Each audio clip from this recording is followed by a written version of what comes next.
എല്ലാവർക്കും നമസ്കാരം. സുഹൃത്തുക്കളെ, ഞാൻ ഷെരീഫ് പാറൽ ഭാരതീയ ഔഷധ പരിപാലന സമിതി. ഞാനീ കാണിക്കുന്നത് വിളങ്കായി എന്ന് പറഞ്ഞൊരു സാധനമാണ്. ഇത് തമിഴ്നാട്ടിൽ കൂടുതൽ കാണുന്നുണ്ട്.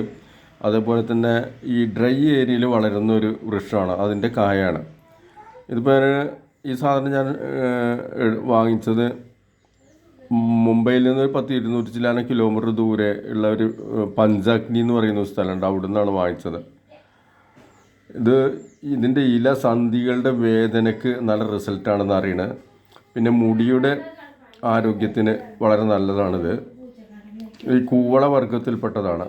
വയറ്റിലെ അസുഖങ്ങൾക്ക്, ഈ വയറ്റിൽ ഉണ്ടാവുന്ന വയറ്റിൽ പുണ്ണ്, ഇതിനൊക്കെ വളരെ നല്ല റിസൾട്ടാണ് ഇതെന്ന് അറിയുന്നത്. ഞാൻ ട്രീറ്റ്മെൻറ്റ് ചെയ്ത പരിചയം എനിക്കില്ല അത്.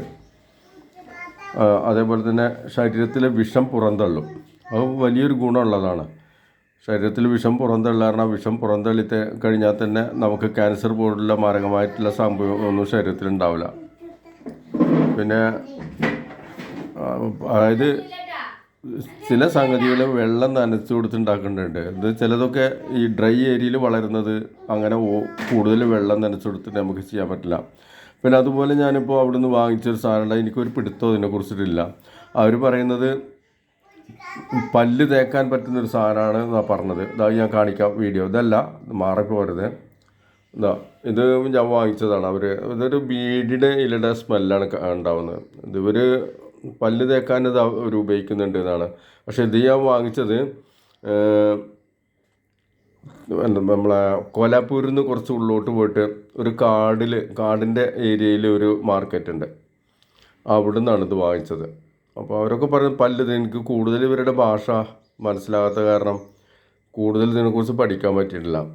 ശരിക്കും നമ്മൾ ബീഡിയുടെ ഇലയുടെ വാസന തന്നെയാണ്. അതിനെക്കുറിച്ച് നമ്മളെ ഔഷധ ഗ്രൂപ്പ് എന്ന് പറഞ്ഞാൽ പഠന ഗ്രൂപ്പാണ്. ബുക്കിൽ നോക്കിയിട്ടുള്ള പഠനമല്ല, പ്രാക്ടിക്കലായിട്ട് പോയിട്ടുള്ള പഠനമാണ് നമ്മൾ ഉദ്ദേശിക്കുന്നത്. അപ്പോൾ അതിൽ വിവരമുള്ളവരുണ്ടെങ്കിൽ നമ്മളുടെ കേരളത്തിൻ്റെ പുറത്ത് ഒരുപാട് പേരുണ്ടല്ലോ ഔഷധ ഗ്രൂപ്പിലെ, അവർക്കാർക്കെങ്കിലും അറിയണമെങ്കിൽ അതിനെ കുറിച്ചൊരു വിവരം തരണം. ഇതെങ്ങനെയാണ് പല്ല് തേക്കണത്, ഇനി പൊടിക്കണോ അതോ അതിങ്ങനെ വറുത്തിട്ട് ചെയ്യണോ എന്നുള്ളതിനെക്കുറിച്ച് അറിയില്ല. അപ്പോൾ ആ വിവരം ഒന്ന് കൈമാറിയാൽ വളരെ നല്ലതാണ്. Okay, thank you.